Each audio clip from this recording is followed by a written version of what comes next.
Cold sweat, I was in a nightmare, searching in the dark, but I couldn't find you.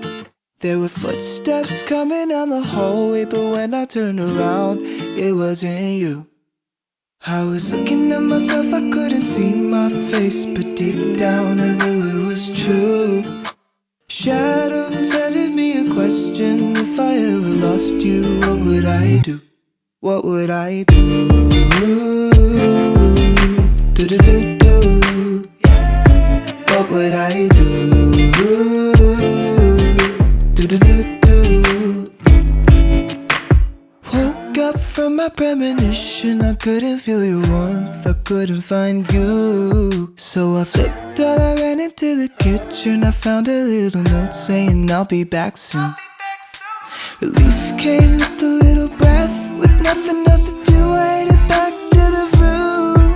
When I saw the clock was hitting midnight, your clothes were all packed and the dog was gone too. So what do I do?